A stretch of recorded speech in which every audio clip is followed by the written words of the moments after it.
Master Ferdinand from Sri Lanka. Presently, I'm, I have visited one of my good friends and I'm at his compound with the flowers, with a lot of flowers around me. Today I would like to speak on the topic, are Sri Lankans nomads?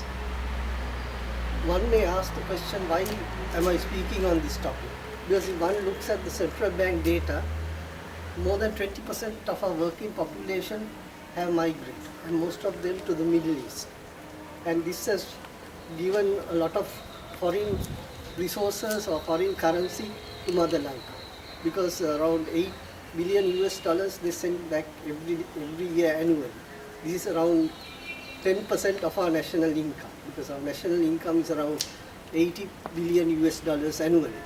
So this is a lot of money when you go to see, because these people, and most of these migrants are housemates. They send back most of their earnings to keep their families going. And not only their families, the whole economy is kept going, or the value of the US dollar is kept steady because of their, the revenue they send back to Sri Lanka. One must not forget that Mother Lanka, so 60% of exports or international trade is done on the US dollar. So though the US dollar is used 25,000 miles away, it plays a big deal from the womb to the tomb in the lives of Sri Lankans, because our international trade is hooked onto it. When one thinks of nomads, if you go back to history, mankind started, they say, in Africa, the present Homo sapiens, around 400,000 years ago, or maybe 200,000 years ago, started to migrate as nomads. And around 10,000 years or so, they started the agricultural way of life. Or from the mountains, they came down to the valleys and started the agricultural way of life. And now we have come to this state of what you call, we can say from stone man or ape to what you call to an astronaut.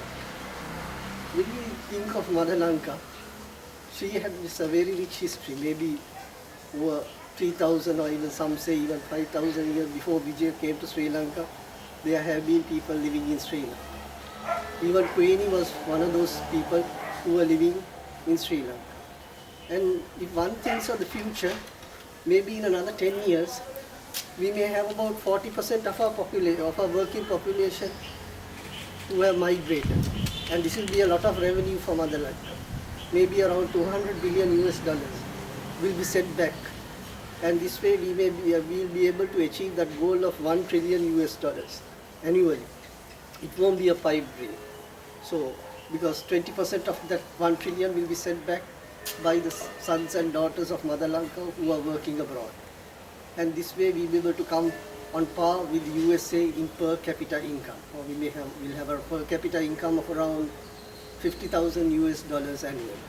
With all the development work around us and with all the Chinese investment, Mother Lanka is going to have a very prosperous time. Especially when we look at the port city project, bring in a lot of revenue. It's a free gift to the Sri Lankan government. It's around 1 billion US dollars, they say, investment. And when we think of the port city, if one stands on the Beira Lake, one can get a bird's eye view of it. And if one reads Carl Muller's novel, The Jackfruit Tree, he speaks of how the Chinese of bygone days in Sri Lanka is to sell noodles and take pretty Chinese or pretty Malay girls to bed who live on the banks of the Beira Lake in those small shacks. So when you go to see, the Chinese have a lot of nostalgia, memories of Sri Lanka. This may be the reason that they are investing so much in Sri Lanka. And they say that blood is thicker than water.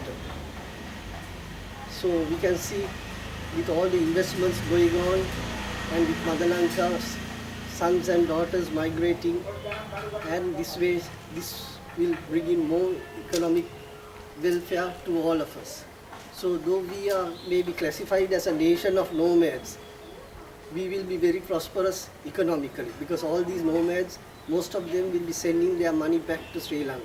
Although the highly technical people do not do it, the lower skilled people do it. because their families are here, and that way we will have a very good national income which will be based mostly on foreign earnings.